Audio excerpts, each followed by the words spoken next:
चलिए, good evening. आज की क्लास हमारी रहेगी डिटरमिनेंट्स का अगला पॉइंट है टाइप्स डेमोन्स्ट्रेटिव। अब डेमोन्स्ट्रेटिव किसे कहते हैं उसके बारे में पढ़ेंगे और इसको समझेंगे। डेमोन्स्ट्रेटिव क्या होते हैं इसको अच्छे से एक्सप्लेन करेंगे, ठीक है। इसमें आते हैं दीज आता है, दैट आता है, दीज आता है और दोज आता है। इन सभी का मीनिंग देखेंगे और कहाँ पे यूज होते हैं इसको पढ़ेंगे आज, ठीक है। चलिए बढ़ते हैं आगे। डेमोन्स्ट्रेटिव, डेमोन्स्ट्रेटिव वही डिटरमिनेंट्स में आते हैं। ये भी डिटरमिनेंट्स का ही भाग है। निर्धारक शब्द होते हैं, है ना, निर्धारक शब्द होते हैं। इनकी परिभाषा देख लेते हैं। इन परिभाषा से पहले देख लेते हैं कि इसमें दीज आता है, डेट आता है, दीज आता है और दोज आता है। इसकी डेफिनेशन देखते हैं। डेफिनेशन होती है demonstratives are words used to point out specifies people or thing। मतलब ये वस्तु को और लोगों को स्पेसिफाई करते हैं, बताते हैं, पॉइंट करते हैं उनको, है ना, उनकी ओर इशारा करके बताते हैं कि दीज, दैट, दोज, ये वगैरह ना। दे शो डिस्टेंस, और ये दूरी बताते हैं, पास है कि दूर है ना। ये नियर, नियर का बताते हैं और फार का। नियर मतलब पास में, कि वो चीज आपके पास में एक दूर है, और ये बताते हैं दूर, ठीक है। फार का मीनिंग होता है दूर। एंड नंबर, नंबर के बारे में, संख्या के बारे में बताते हैं। सिंगुलर बता देते हैं और प्लूरल भी बताते हैं ना। आगे देखेंगे। चलिए देखो, दीज का जो उपयोग होता है ना वो सिंगुलर के लिए होता है, एक वचन के लिए होता है, और नियर यानी कि पास के लिए। दीज का जो उपयोग होता है ना वो एक वचन के लिए होता है, एक वचन के लिए, और पास भी होता है। जैसे दिस एप्पल इज स्वीट, ये एप्पल क्या है, अच्छा है। जैसे मेरे पास एक बुक है, ये वाली बुक है ना, ये मैंने बोला ये एक वचन है, ठीक है, एक वचन है, और बोल दिया कि this book is very best, एक वचन मेरे पास है, सिंगुलर है। उसके बाद सेकंड आया दैट, सिंगुलर फॉर।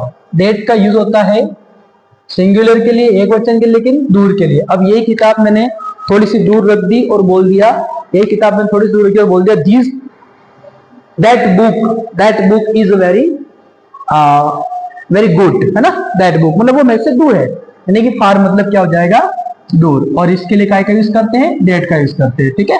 जैसे लिखा है दैट माउंटेन इज हाई, वह पहाड़ जो है बहुत ऊंचा है, ठीक है। अगला ये दीज, THESE, दीज मतलब प्लूरल और नियर। प्लूरल मतलब बहुवचन, ठीक है। दीज का उपयोग होता है यहाँ पे बहुवचन के लिए, लेकिन पास में। जैसे मेरे पास, मैं आपको बता देता हूँ, जैसे मेरे पास तीन बुक्स है ना, ये तीन बुक्स है, ठीक है। ये तीन बुक्स हैं और मैंने बोल दिया कि these books are very good. लेकिन अगर मैंने दीज बोला और ये दीज भी नहीं, ये दीज भी सेम होता है, लेकिन अगर मेरे पास बहुवचन, आपको क्या समझ जाना है कि ये दीज वाला, ये वाला दीज बोल रहा हूँ ना। दीज फ्लावर्स आर ब्यूटीफुल, ये जो फूल है ना ये बहुत सुंदर है, ठीक है। इसी प्रकार दोज मतलब प्लूरल और फार, ये दूर के लिए उपयोग होते हैं, ठीक है, दूर के लिए उपयोग होते हैं। और क्या वर्ड आता है इसके लिए, इसके लिए आता है दोज। जैसे those stars are bright, those मतलब स्टार, स्टार तो आपके पास होते नहीं है, दूर होते हैं। Those star are very bright. अब यहीं से मालूम पड़ रहा है आपको, देखो हेल्पिंग वर्ब से मालूम पड़ रहा है आपको, है ना, कि एक वचन है कि बहुवचन है और सेम, ठीक है। तो आपको याद रखना है कौन कौन सा, दीज याद रखना है, डेट याद रखना है, दीज याद रखना है, दोज याद रखना है। मतलब पॉइंट भी करते किसी वस्तु के बारे में, किसी वस्तु के लिए पॉइंट भी करते। जैसे मेरे पास कार है, this car is a very best, और मैंने बोल दिया दिस कार्स वेरी बेस्ट। तो यहाँ पे आपको इसका और इसका मीनिंग समझ में आ रहा होगा, ठीक है। चलिए, अगर दूर है तो दैट इज माई कार, दूर है तो दैट इज माई कार मतलब वो कार मेरे से दूर है। दिस इज माई कार मतलब वो कार मेरे पास है। मैंने बोला मेरे पास 3-4 कार है, मैंने बोला these cars are very best, तो मेरे पास जो 3-4 कार है ना वो अच्छी है। फिर मैंने बोला दोस कार्स आर वेरी बेस्ट, तो फिर मैंने क्या बोल दिया कि वो कारें जो दूर है ना वो बहुत अच्छी है। आगे देखेंगे। देखो और क्लियर बताने के लिए, और क्लियर बता रहे हैं हम आपको। नियर, नियर मतलब होता है पास में, ठीक है, पास में। पास में जो ऑब्जेक्ट है, वस्तु वगैरह है ना, उसके लिए क्या आता है, एक तो आता है दीज आता है, एक आता है दैट। क्या आता है, एक आता है दीज आता है और एक आता है डेट आता है ना, these, THIS और THES, these, ठीक है। This पेन इज माइन, ये पेन मेरा है, ये पेन मेरा, माइन, ठीक है। और these books are new, these books are new, मतलब वो जो किताब पढ़ी ना वो नहीं है, दूर पड़ी है और बता रहे कि नहीं है, ठीक है।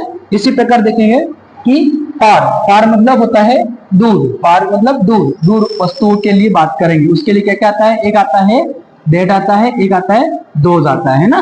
तो देखो that tree is tall, that मतलब कार, वह पेड़, यह पेड़ लंबा है। और उसके बाद दोज हाउसेस आर ओल्ड, देखो ये एक वचन आया था ना इसलिए इज आ रहा है, यहाँ बहुवचन आ रहा है इसलिए आर आ रहा है, इसलिए दोज मतलब समझ जाना आपकी बहुवचन के लिए, ठीक है। चलिए आगे बढ़ेंगे। अब हाउ टू यूज डेमोन्स्ट्रेटिव, इसका यूज कैसे करते हैं, तो ध्यान रखना ये ऑलवेज यूज्ड बिफोर नाउन, ये हमेशा नाउन के पहले आते हैं, ठीक है। Noun is the name of person, place, thing, person, place और थिंग, है ना, इनके लिए जो है ये आते हैं।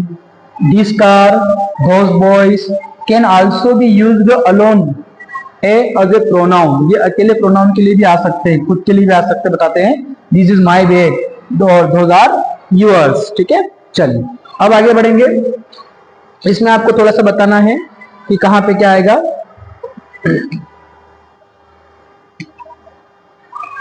चलिए कोई बात नहीं, आंसर लिखे हुए थे, फिर भी आपको एक बार यहाँ नहीं देखना है, यहाँ देखना है ना। तो this is book, this is mine, तो यहाँ दिस आ रहा है, दिस आ जाएगा यहाँ पे,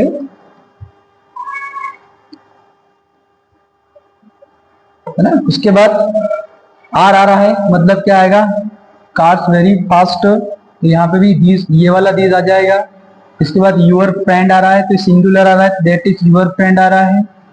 और यहाँ पे आ जाएगा रेड एप्पल्स है, एप्पल्स मतलब दोज एप्पल्स, ठीक है, दूर की बात कर रहे हैं ना, ठीक है। तो आज की क्लास में यहीं तक है, और ये जो है डेमोन्स्ट्रेटिव वर्ड थे आपके, जो मैंने आपको एक्सप्लेन किए, आप एक बार इसको आराम से देखिएगा और इसको समझिएगा, ठीक है। Thank you, bye.